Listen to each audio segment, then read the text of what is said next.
have 7 p.m. whenever you are ready. Thank you, Clerk Stotler.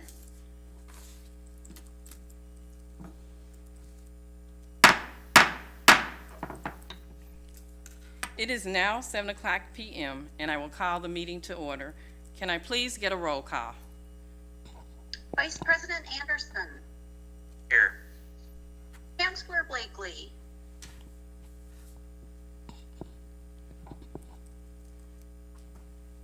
I'll come back. Counselor Forbeck.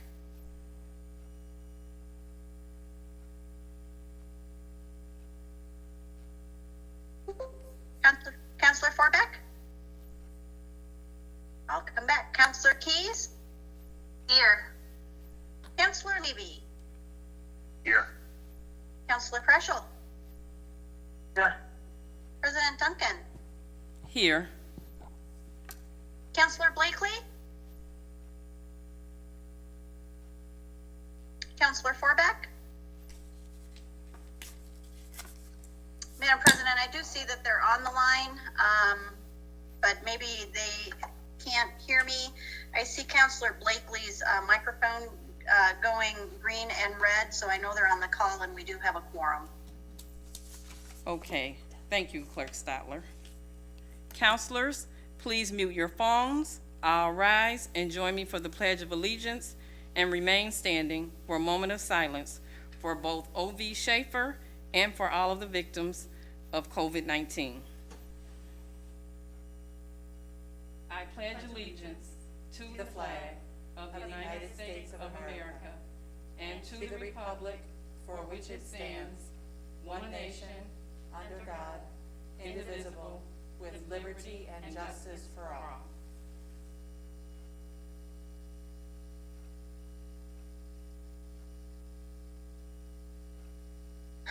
Under item Thank you. You may be seated. Under item 3A this evening, we have a proclamation designating March 1st as COVID-19 Memorial Day. And it reads as follows.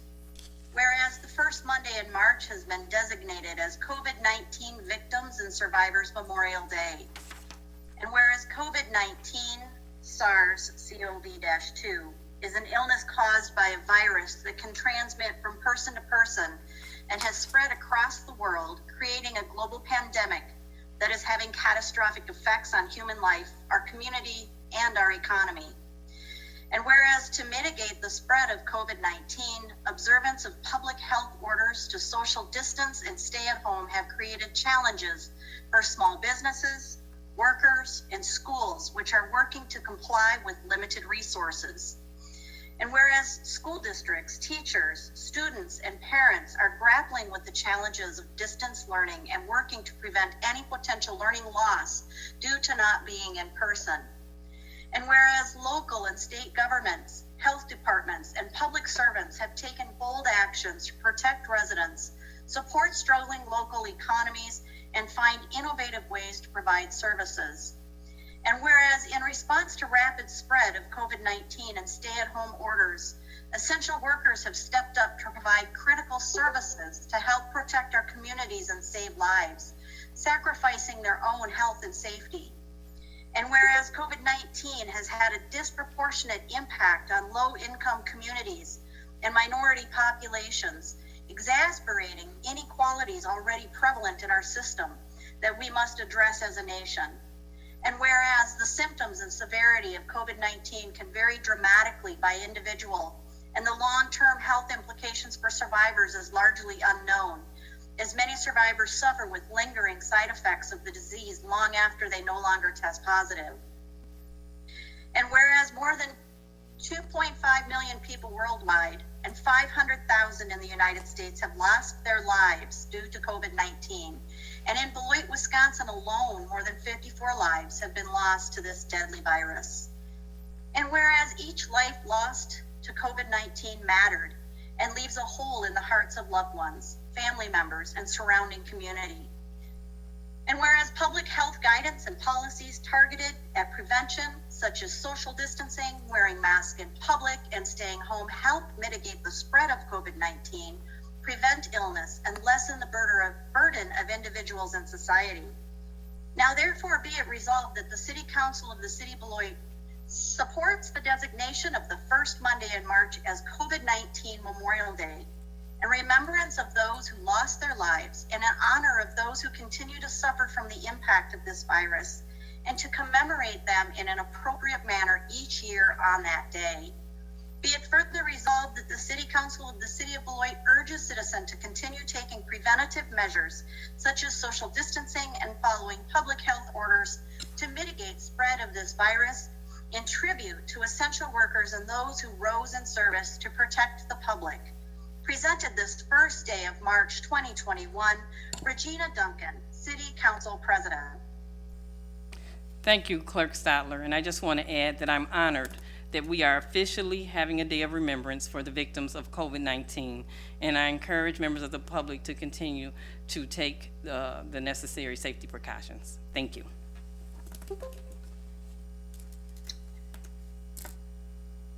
And item 3B is a proclamation honoring OB, known as Vern Schaefer, for his artistic contributions to the public and the private art. Give me a moment while I bring this up.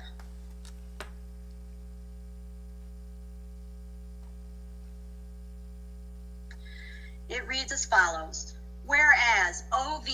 Vern Schaefer was born in 1928 in Princeton, Illinois, where he passed away on February 16, 2021. And whereas Mr. Schaefer was a 1950 Beloit College graduate, former professor of art at Beloit College, and first full-time director of the Wright Art Center. And whereas Vern Schaefer was a renowned sculptor who worked in various mediums, including metal, wood mosaic, and cast concrete. And whereas Schaefer worked as a self-employed sculptor from 1961 to 2015, and for 50 years maintained a studio in Clinton, Wisconsin, where he created works that are exhibited across the United States. And whereas Schaefer found inspiration for his art in nature, the human form, mythology, and religion. And whereas displaying extraordinary talent, an estimated 1,200 pieces of art are attributed to him, with 28 sculptures in Beloit and another 60 pieces dispersed throughout Wisconsin.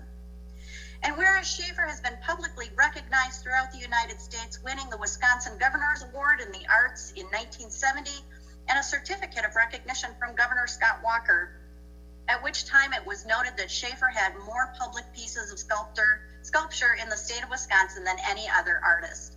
Now, therefore, be it proclaimed that the Beloit City Council of the City of Beloit recognizes the artistic contributions of O.V. Vern Schaefer to public and private art throughout the greater Beloit area, Wisconsin, and entire United States, encouraging residents to discover and appreciate his sculptures located on the Beloit College campus, Riverside Park, and Beloit Memorial Hospital. Therefore, be it resolved, be it proclaimed that the City of Beloit, City Manager, and staff extend sincere condolences to O.V. Vern Schaefer's family on his passing, and we are thankful that he shared his talents with our community. Presented this first day of March 2021, Regina Duncan, President. Thank you, Clerk Stadler.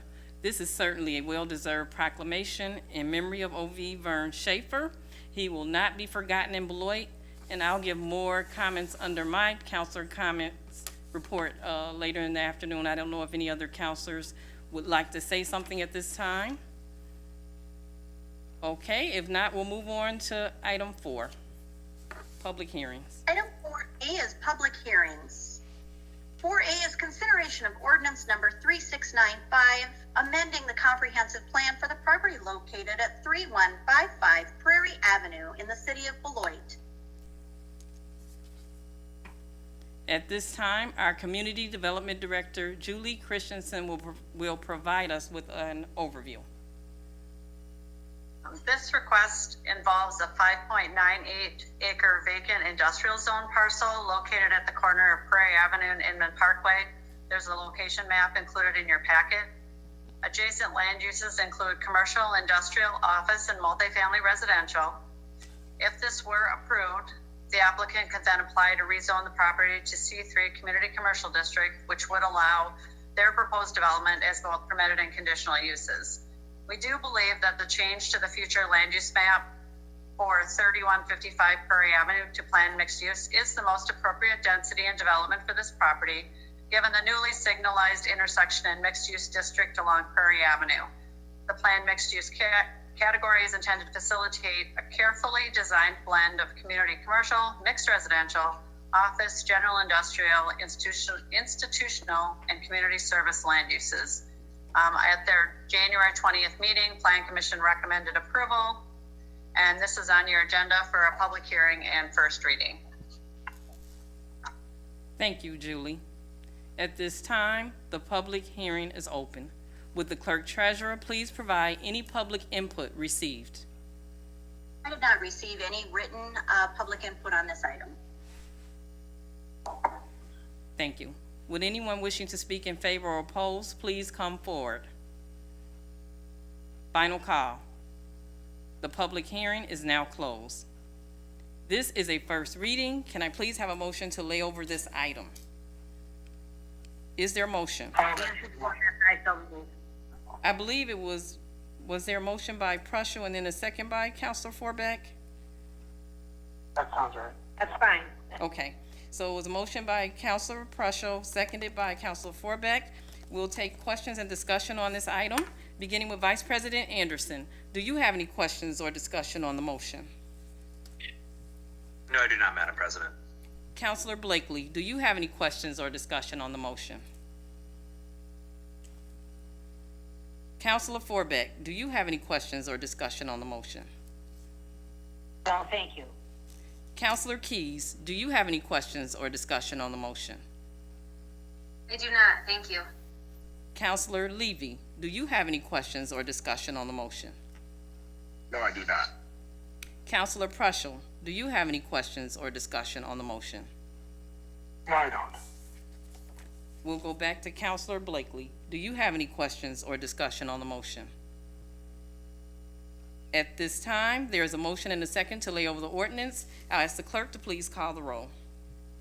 Vice President Anderson. Aye. Councilor Blakely. Councilor Forbeck.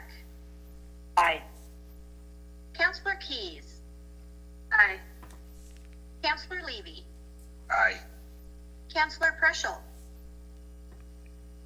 Aye. President Duncan. Aye. That does pass. Item 5 is public comment. We have reached the point on our agenda for citizens to speak to the council about issues that are coming before us or may come before us in the future. Council members may not act on any requests at this meeting, but may refer a speaker to staff for assistance. We ask that you please hold your comments to 3 minutes or less and refrain from personal attacks of any kind. Public comment is a courtesy, and we expect everyone to conduct themselves in a civil manner. Speakers are asked to please complete a public comment form or submit an email prior to our meeting. Madam Clerk, were there any public comments submitted prior to this meeting? We did not receive any written public comment for this meeting. Are there any members of the public here that would like to address the council this evening? Public comment is now closed. Item 6 is the consent agenda. All items listed under the consent agenda are considered routine and will be enacted by one motion. There will be no separate discussion of these items unless a council member so requests, in which event the item will be removed from the general order of business and considered at this point on the agenda. Clerk Stotler, I would like to remove item 60 from the consent agenda. Would any counselor like anything else removed from the consent agenda? That said, can I please have a motion to approve the consent agenda, including items 6A through 6C? Moved by Counselor Levy, and is there a second? Second by Blakely. Second by Counselor Blakely. At this time, there's a motion and a second to approve the consent agenda. Are there any questions or discussion? I'll ask the clerk to call the roll. Vice President Anderson. Aye. Councilor Blakely. Aye. Councilor Forbeck. Aye. Councilor Councilor Keys, Aye. Councilor Levy, Aye. Councilor Preschel, Aye. President Duncan. Aye. The consent agenda passes unanimously. Item 6D is consideration of Resolution 2021-31, authorizing application and acceptance of a Wisconsin Department of Health Services grant. City Manager Luther will give us a brief overview. Thank you. In addition to the items that are included in your packet, I am now at liberty to disclose that we have two official formal partners in our grant application. The city will be the lead, but we will be partnering with Beloit Area Community Health, clearly with the council's approval this evening, and also with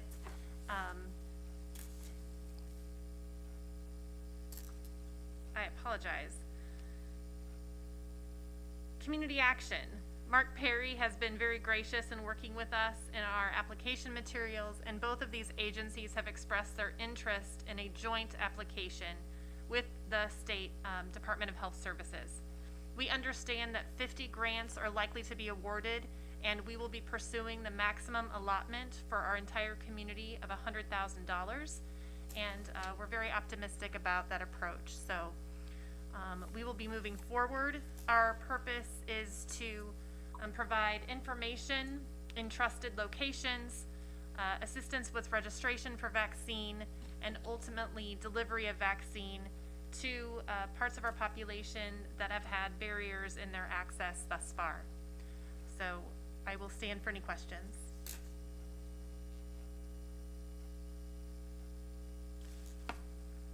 Thank you, City Manager Luther. Can I please have a motion to approve item 6D? Is there a motion? Levy. I so move. Moved by Councilor Levy, seconded by Councilor Forbeck. Now I'll take questions and discussion on the motion, beginning with Vice President Anderson. Vice President Anderson, do you have any questions or discussion on the motion? No, but I'm just very thankful that we have great community partners. Councilor Blakely, do you have any questions or discussion on the motion? I am very happy that we will, following the vote, be moving forward with our application during this very crucial time. Thank you, Madam President. Councilor Forbeck, do you have any questions or discussion on the motion? Well, just a comment that our two partners, I think, are going to just assure both the grantees and our community that we are working in everybody's best interest. So kudos to, once again, I think this is one of the areas of excellence that Beloit often has, to work together to achieve a goal. Thanks. Councilor Keys, do you have any questions or discussion on the motion? No questions or comments, thank you. Councilor Levy, do you have any questions or discussion on the motion? No question. Councilor Preschel, do you have any questions or discussion on the motion? No questions. Okay. At this time, I have a comment. The City of Beloit has been a leader in our community's efforts to address COVID-19. We are optimistic that this grant request will be approved, which will strengthen outreach to our entire population, especially those who are underserved. I fully support requesting $100,000 with no local match required to help eligible Beloit residents to learn about, register for, and ultimately receive vaccinations to keep our community healthy and safe. Now I ask the clerk to please call the roll. Vice President Anderson, Aye. Councilor Blakely, Aye. Councilor Forbeck, Aye. Councilor Keys, Aye. Councilor Levy, Aye. Councilor Preschel, Aye. President Duncan. Aye. That passes unanimously. Item 7 is licenses. There are none this evening. Item 8 is ordinances. Under item 8A is consideration of ordinance number 3694, attaching the property located at 1945 Prairie Avenue to the city of Beloit. This is first reading. At this time, our Community Development Director, Julie Christensen, will present. Gregory Spores has submitted a petition for attachment to the city of Beloit for his property located at 1945 Prairie Avenue in the town of Turtle. A failing septic system is the impetus for this attachment request. The subject property is located within the 208 sewer service area, and the city of Beloit extended sanitary sewer service to this area more than a decade ago. So this property is one of the 3 town islands identified in the cooperative boundary plan with the town of Turtle. It basically states that if the sanitary septic system on a property in the town island fails and the Rock County Health Department determines that the septic system cannot be repaired or replaced, the property owner may petition the city of Beloit to attach to the city for the purpose of obtaining city sewer service. So the plan shows the location of the property on the east side of Prairie Avenue, across from Janney Lane, and just down the street from Walgreens. And Plan Commission reviewed this petition on February 17th and voted unanimously to recommend approval of this attachment and a temporary zoning classification of R1B single family residential, which is the zoning classification in this area of the city. This is on your agenda for first reading this evening. Thank you, Julie. This is a first reading. Can I please have a motion to lay this over? Is there a motion? I'll make that motion. Motion by Councilor Prussia. Is there a second? I will second Counselor Blakely. Seconded by Councilor Blakely. Now I'll take questions and discussion from councilors, beginning with Vice President Anderson. Do you have any questions or discussion on the motion? No, I do not. Thank you. Councilor Blakely, do you have any questions or discussion on the motion? No, I don't. Thank you, Madam President. Councilor Forbeck, do you have any questions or discussion on the motion?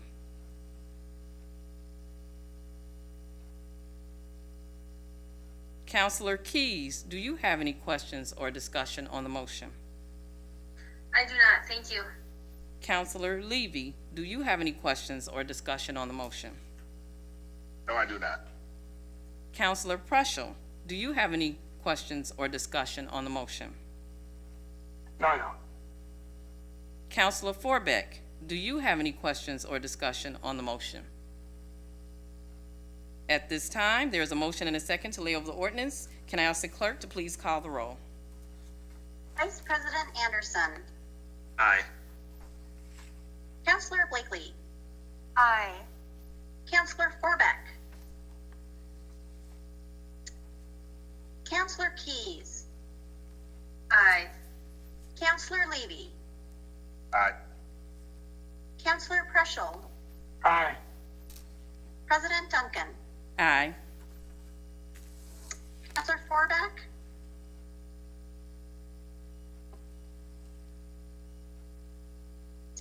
That does pass. We'll have to confirm with Councilor Forbeck when we can get her mic working.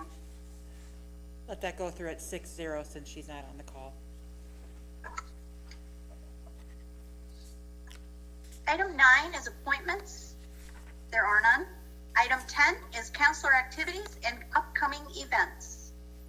At this time, I would like for councilors to report their activities, committees, and upcoming events, beginning with Vice President Anderson. Thank you, Madam President.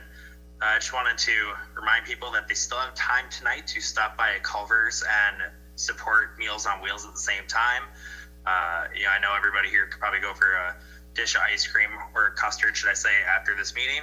10% of proceeds go to Beloit Meals on Wheels, so that's a very good reason to go to Culver's. Just want to remind everybody too that there are 2 candidate forums coming up tomorrow at 6:30 is for the city council candidates, and then on Thursday at 6:30 is also for the school board candidates. You can register online. It's hosted by the Beloit Chamber of Commerce, NAACP, League of Women Voters, and Wisconsin Health Professionals for Climate Action. And I believe that ends my comments today. Thank you, Vice President Anderson. Next, we'll go with Councilor Blakely. Thank you. I will just say that there are several events coming up at Beloit Public Library this week. But since we have Nick Damasis here tonight, the director of the library, he might be mentioning them. So I'll just suggest to people in Beloit that you go to the Beloit Public Library website for their list of events, because there are some very family-friendly events, as well as the State Line Night Riders that is also meeting for adults. Thank you. Thank you, Councilor Blakely. Next, we'll go to Councilor Forbeck.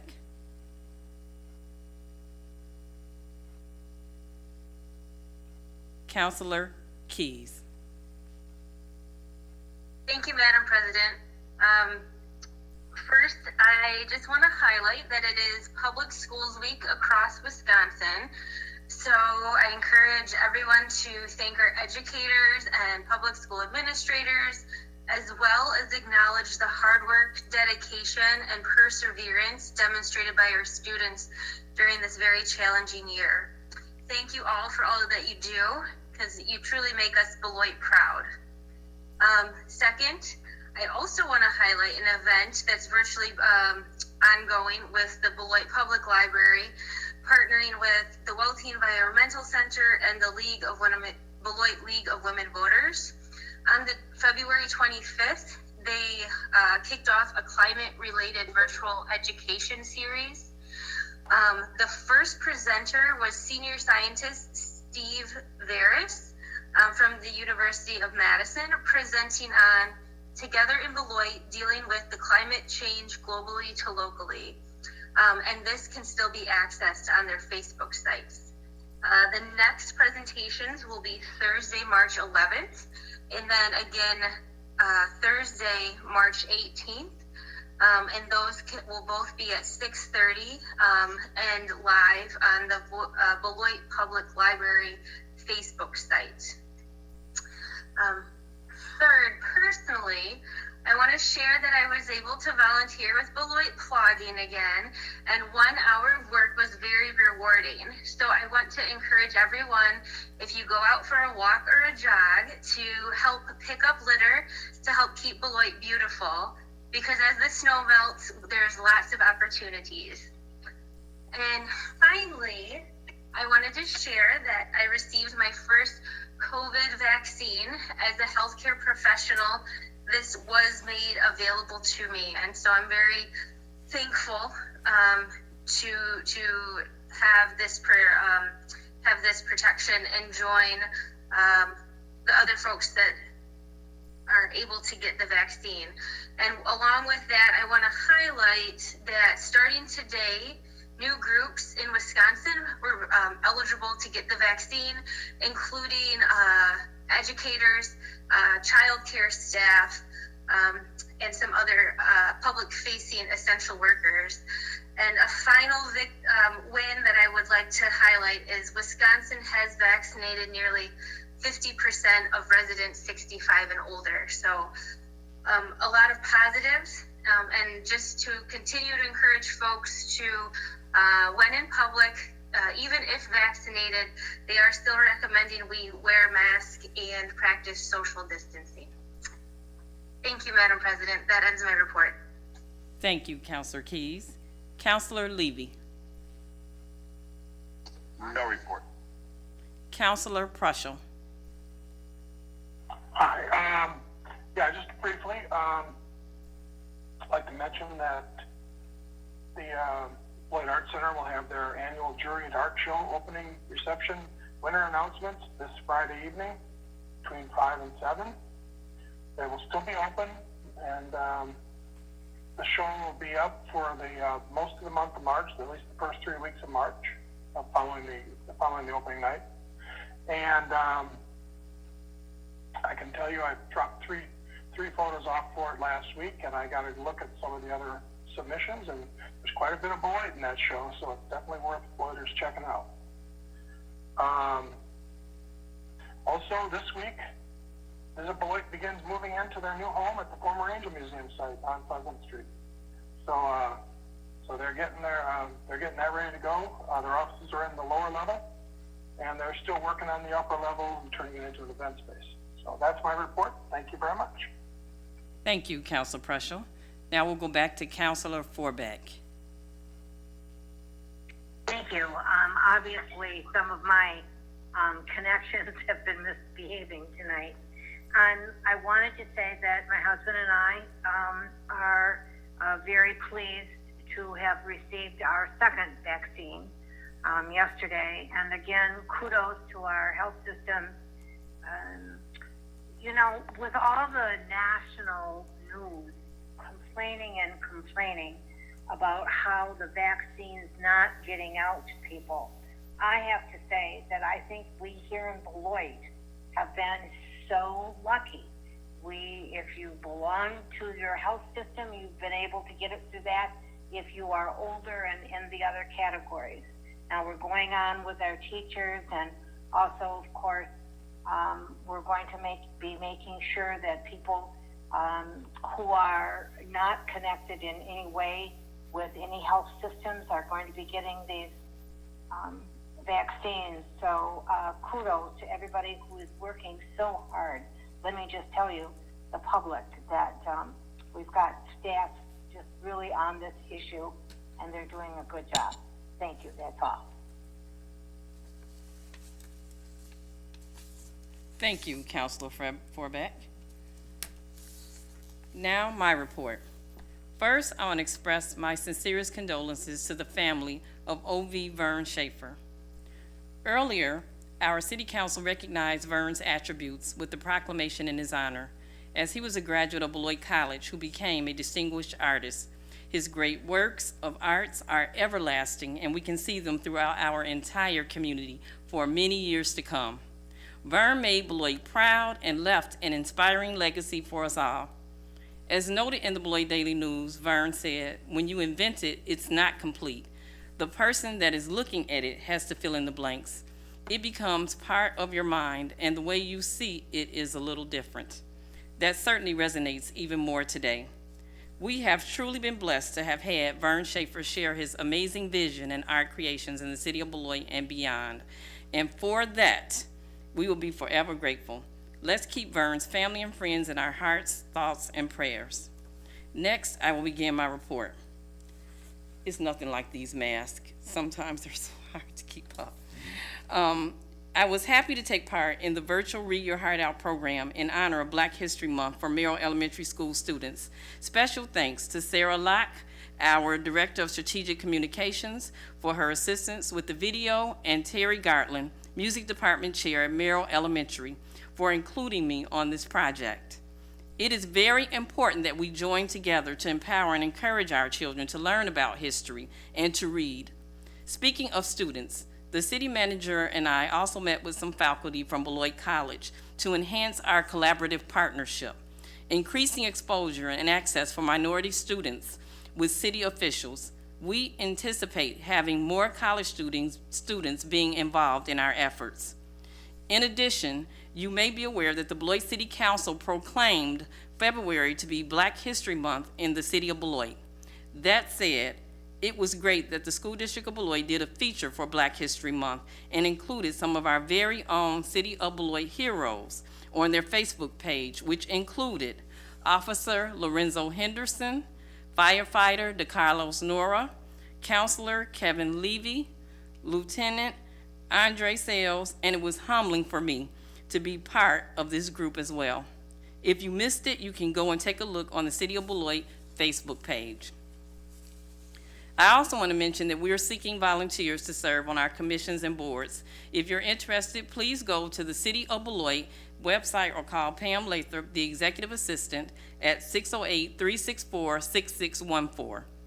In closing, I want to give my deepest heartfelt sympathy to Bonnie Renault, Anthony Brown, and their family in the passing of Wanda Jean House Brown. Wanda will truly be missed. This ends my report for this evening. Next, we'll go on to item 11. Under the manager's presentation, item 11A is a library presentation on education partners. At this time, we will have a presentation from Nick Demasis from the library. He'll provide an informational presentation this evening. Thank you, President Duncan, and thank you, City Manager Curtis Luther, for the time. I'm going to bring up my screen here.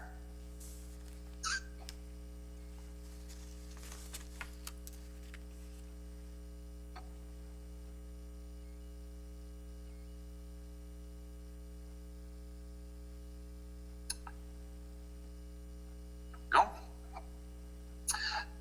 Want to focus on the word open. The adjective begets the verb.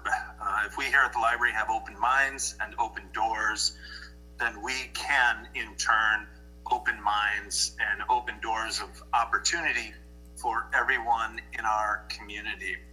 And that's why one of the most difficult professional decisions I've had to make was closing our doors, our physical doors, last March 14th.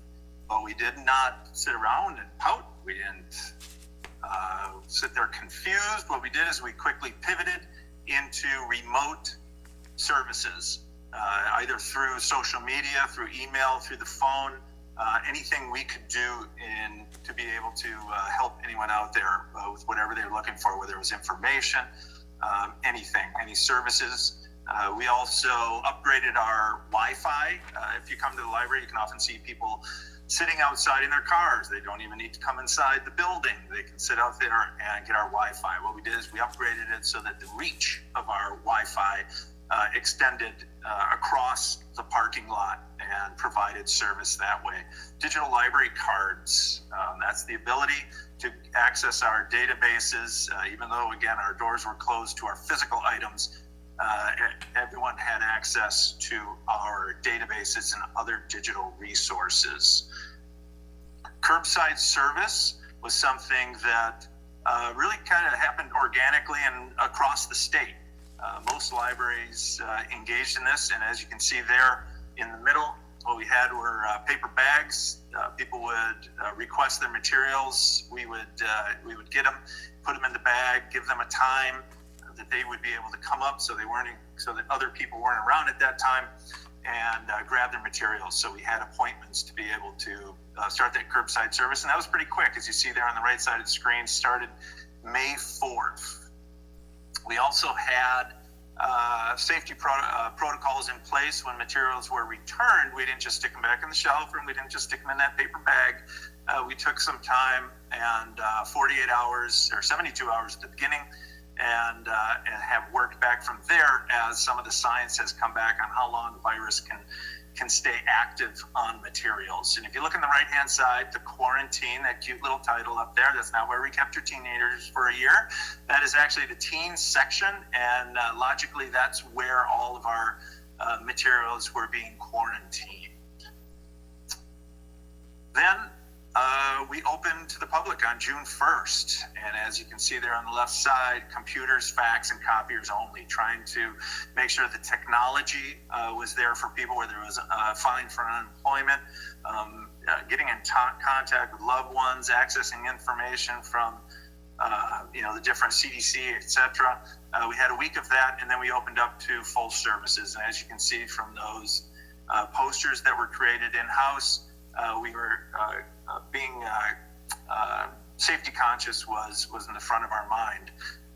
On the left there, we were able to move some of our technology around to make it less contact. Our mantra was we wanted to reduce touch and we wanted to reduce tension.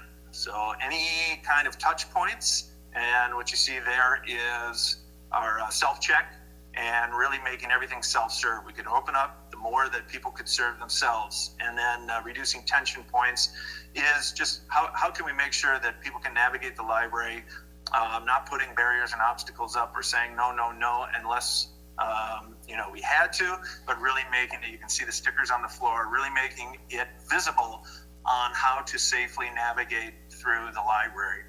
We also evolved our curbside service, those paper bags you saw, to drive up, and they would drive into one of those two spots and then make the phone call, and the staff member would come out and put it either in their passenger side or in the back seat, and then they were able to have access to materials that way. Passive programs. So you see the bundle of books, those were selected by staff, and then the bundle would be available for checkout. And on the right-hand side, those paper bags, those are crafts. We ended up giving away over 1,000 of those.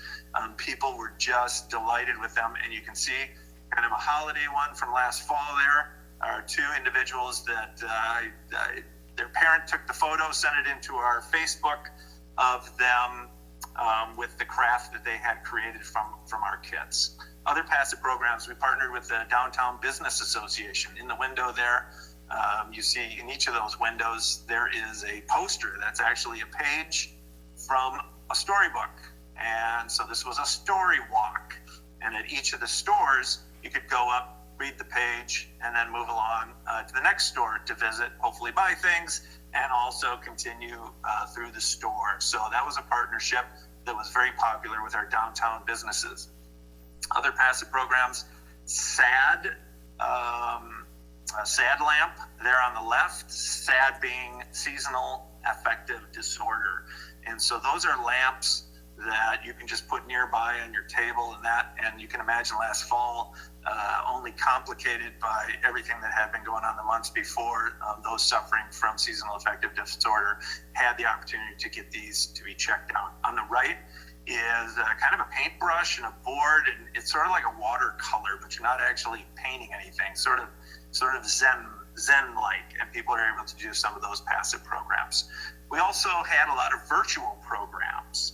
And you see there, Catherine Clark, who is our programmer, head of programming, and then Professor Marcus Brower. And he gave us, this was for the public as well, but it was his research on implicit bias training. Very interesting, still available on our Facebook if you want to watch it. On the right-hand side, that is Sarah, one of our programmers, and she's putting together a children's program, a virtual children's program. And we've been doing that regularly as well. In-person programs returned last July. Again, we have a physically large library, so we have some advantages that other libraries perhaps don't.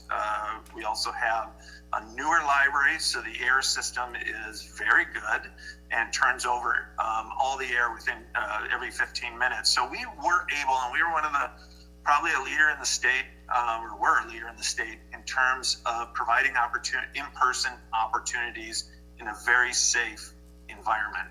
We also pushed our programming out to the parking lot, and this was a partnership with BIF. You see there in the background is one of their movie screens, and so we had 4 or 5 weeks of movies where people would pull up in the car, and we had them all spaced out. And then watch the movie with their family through the radio inside the car. The family on the right, Taylor sitting in the back with the baby on her lap. Many, many people said this very thing. And this has meant a lot to us. And it is what has kept us going and making sure that we have been able to provide as much programming and as much service as possible safely. We've had programs outside. There on the left is a kids program out in the back of the library. We had not had programming back there, but we pushed it outside as much as we could. Some more music there in the middle, and then our Wednesdays at the library on the right. On the left, you might remember this, Election Day. And so the library is a polling place, and working with Lori Stotler, working with Captain Mullen, working with Deputy Chief Murray, we made the library a very safe and accessible polling space. Very much a success. Again, reducing tension, no incidents at all. On the right, this is something that's happening. It was happening just this last weekend even. Those are school pictures. We will be having about 800 to 1,000 kids that will be getting school pictures through the library and through a grant from American Family Insurance, because many of them did not have the opportunity last spring and possibly even this year. And this has been hugely popular. So one more evolution in our paper bags to our drive-up spot. Winter's coming, so you see Julie waving on the left there. We took one of our book drop slots and we put a window in it. And now, even after COVID, we have service where you can drive up, push that button there, and then a staff member comes out and gives you the items that you have put on hold or any other kind of service that we start to deliver through there. This is something that I am exceptionally proud of our staff. March 14th, as I said, is when was the last day of service. And if you look on the left, it's very hard to see, perhaps, but it's March 19th. So within 4 business days, our staff every day was doing professional development. And you see the list of assignments there on the left. On the right is day 47, as they kept plugging away and developing and learning and making themselves even stronger once we were able to open up. Down at the bottom there, total hours for the year, we had over 2,800 hours of professional development as a result of that. Mostly, a lot of it online, but also in person. There, that's our staff there that you see. We were able to take advantage of our closure with a radio frequency ID project that had been in the works, and so we just made it happen really fast and tagged over 155,000 items. That's every item in our library had to be taken down from the shelf, a sticker with a antenna in it, RFID tag, and then scanned and then put back on the shelf for convenience. Now you can check out books in a stack instead of scanning each item with the barcode like you do, say, in a grocery store. So I want to pause here just for a second. These are our staff members. Fable purchased some sanitation wipe there for us to give out and to say thanks to all of our patrons. But I want to say thanks to the city, its Emergency Operation Center. It was absolutely essential, the work that was done. And I'll just the shout outs go to Lori Luther, I said Captain Mullen, Deputy Chief Murray, Patty Miller, Beth Krieger, Sarah Locke, Eric Miller, for all different numbers of things that we couldn't have done without them. And to me, the sign of great leadership is when everybody sort of knows what their strength is and they step forward at the time they need to step forward. And all those individuals in some way or another just provided the ability for us to do the things that we did. And then obviously for you, the city council, to have the trust and faith in all of in your staff to let them do what they do best. And we were able to be able to, again, to do the things we did after that.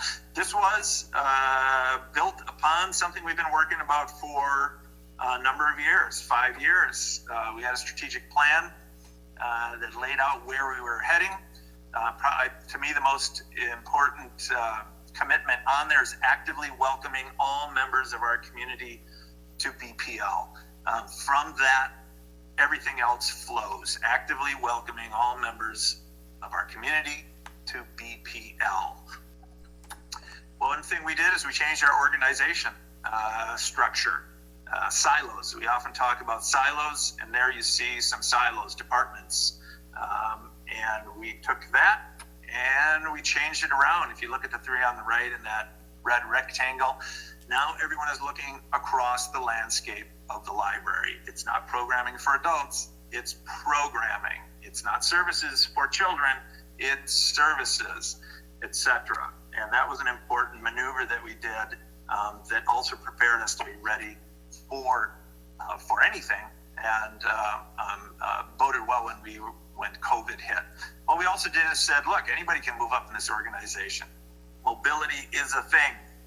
And so we had to create an advancement chart to make it very clear that what each position does, what's the educational requirement, what's the pay, etc. And you can work your way all the way up as far as you want. Transparency. We also worked very hard at removing barriers. What barrier is more unwelcoming than on the right there, those security gates. The first thing you see when you walk in the door are security gates. That gives you, is that welcoming all members of our community and creating a welcoming atmosphere. We took those gates out and we put a welcome desk there, and working with one of our partners, WISE program, you see Alexis there. And after a little while, we said, this is an absolute smash hit. And we upgraded to another desk. And now we have Brittna and Esther that are welcoming every day at the library. We removed more physical barriers. On the left there, you see some of the counter that was there up to a few years ago. You see some drop slots there. You see some notes on top, just to make sure. If you don't know that's the children's books, we're going to tell you twice. Instead, we just removed that.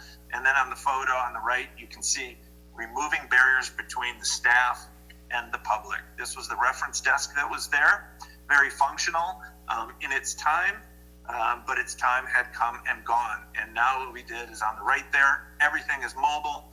You can remove everything out of there. We've had concerts there, we've had events there, and really taken advantage of the space.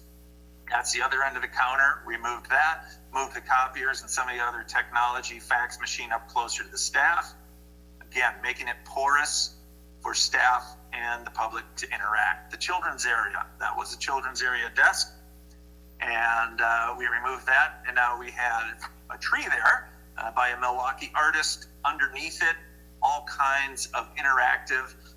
Kids were pulling their parents in to interact and play and read with them before the parents had a chance to pull out their phone and sit off to the side. It was a smash hit, and then COVID hit, and we cleared out all that furniture, but it will be back. So when we remove the desks for staff, what are they doing? Where are they sitting? Well, they are roaming and they're engaging. And you see Jerome there talking to one of our young little visitors, and you see Yasmin on the right. We said get in and play with them, get in and talk to them, build relationships. Some of our community partners, Beloit Arts Center, that was mentioned earlier in the meeting. On the left there, they have a gallery at the library. And then State Line Literacy Council, that they hold their graduations as they hold their classes at the library. Spaces, you already know about the Blender Learning Cafe. If you look at the picture on the left, that used to be the children's program room. When we turned that into the cafe in a partnership with the high school and Carey Group, said that we would get a new children's space, and that just got completed in August. That is our new children's space. Two photos of it, and it's already being used with the proper spacing, but we can't wait for it to go full speed. Something we've been hearing about a long time is a caregiver's room. We have a very large library, but if someone is having a meltdown, the parent often felt they had to go out into the cold or go outside. And so here's a caregiver's room for all kinds of uses. New spaces, one of our great partners is Blackhawk Technical College. They brought the funding to build the new spaces, and the agreement is when they're not in use for class, they are ours for anyone in the community, to groups in the community, and also for library programming. So that photo on the left is a high-tech classroom. It's got the microphones hanging down. It also has a roving camera for both virtual and in person. On the right there is a GED testing room. And so that will have lots of different uses and applications as well for many of our groups. Food Share Employment and Training is co-located now at the library, and many of their clients are clients of State Line Literacy Council or Blackhawk Technical College. And so what we're trying to do is get everybody within the proximity of each other. These are two new classrooms that we have for State Line Literacy Council that they teach, that they deliver their ESL classes, their citizenship classes, their GED and Spanish out of these rooms. And again, when there's not a class in there, these are available to anyone in the community.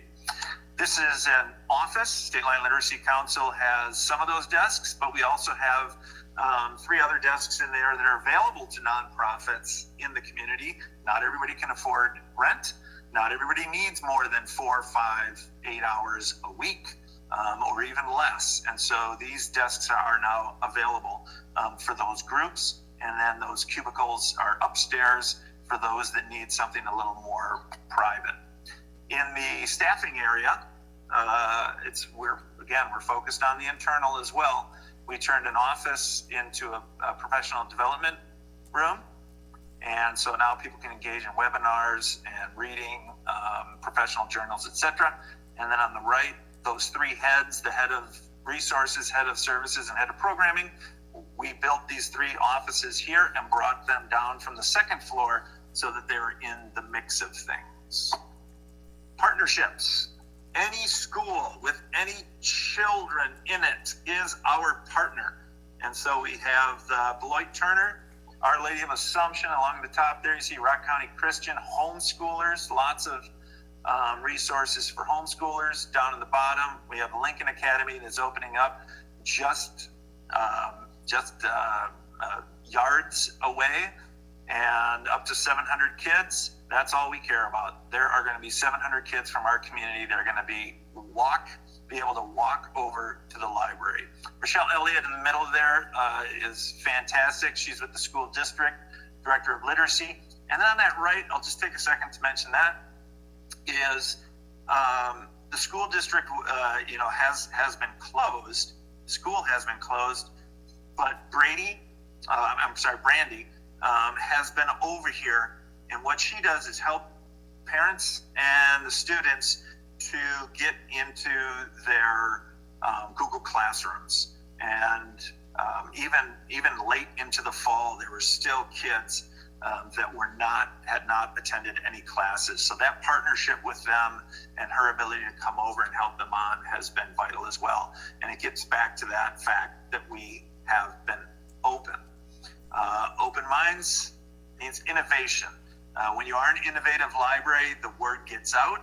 The word has gotten out. We now have brewing a partnership with PBS Kids and their Ready to Learn program for the Beloit Public Library to be the flagship library in the state of Wisconsin, working with them and providing the programming here. So we are having those conversations now. So a couple of the others, Innovate Culture, working with entrepreneurs in the high school. And then also Rock County Jumpstart, which works with Black business owners to help give them the tools that they need. This was just last Friday. This is what it's all about, is an open door so that all members of the community feel welcome, come in and avail themselves of whatever services that we have and that they need. Thank you very much, and thanks for your support. Thank you very much, Nick. I just want to say that I know firsthand the wonderful projects that are going on at the library. I know I had attended a Girl Scout meeting there, and of course it was social distance, but it was taking place there. And also I had to get my library card and go get some books for a Christmas program that I had to read for, and also Black History Month. So thank you. That said, I know there may be some counselors that may have some comments, so we'll just go down the list just with comments, with some brief comments, beginning with Vice President Anderson. Thank you, Madam President, and thank you, Nick, for the presentation.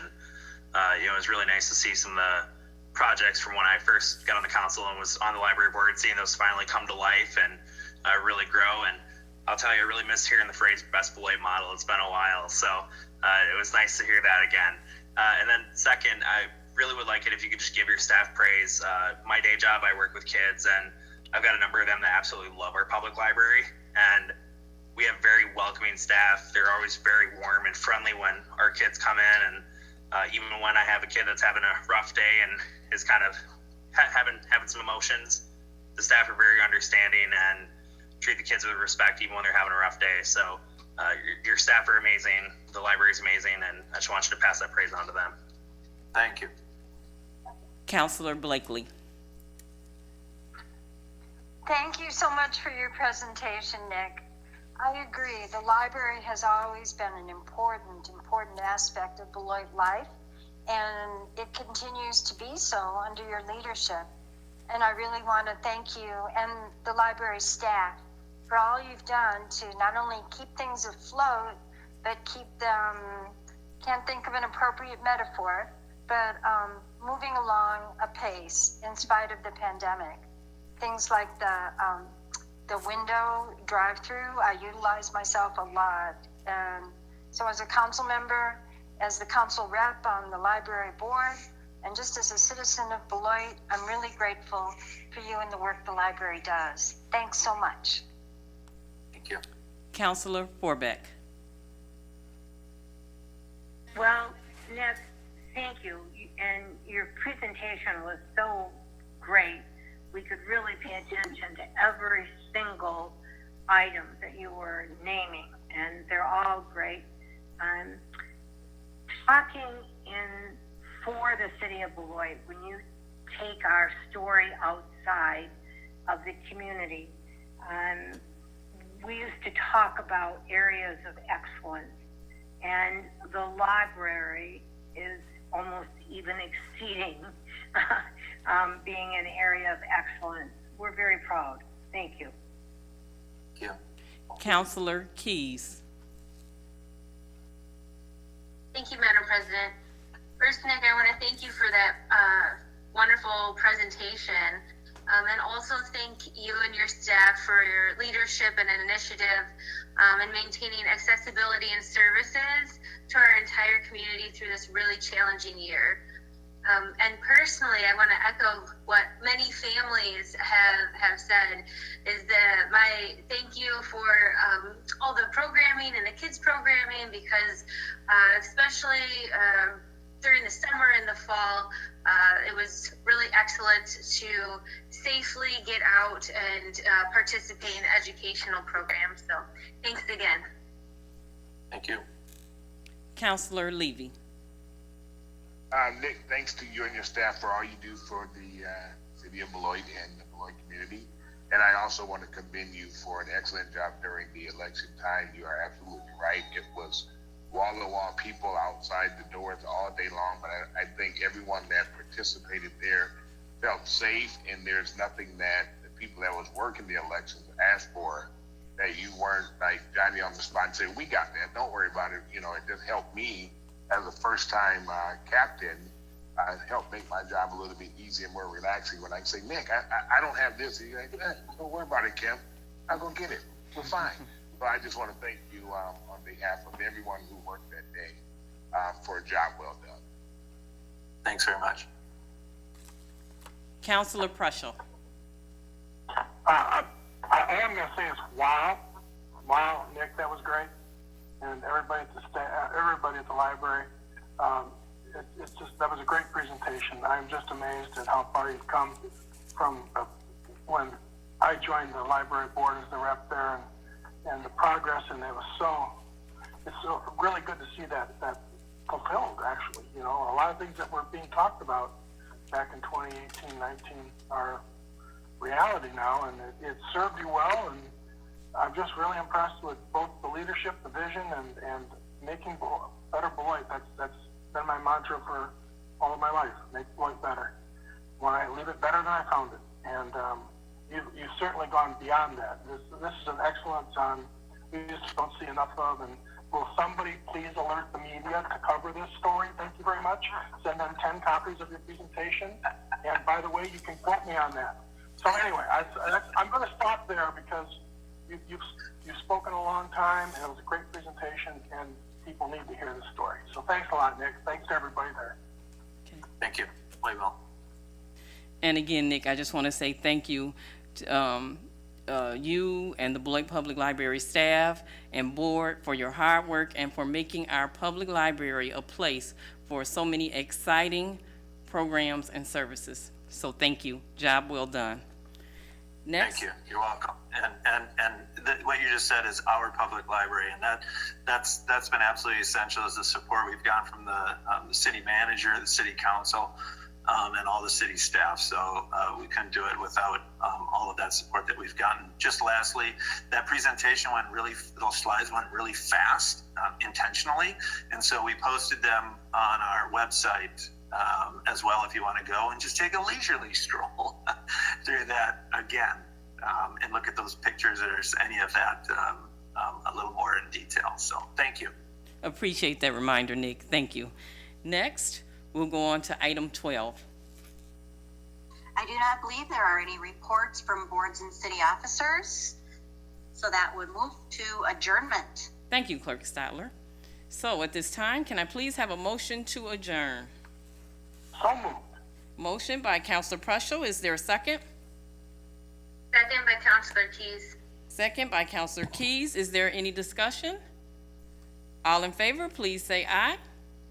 Aye. Aye. Aye. We are now adjourned, and this ends our city council meeting for this evening. Be safe. Bye, everyone.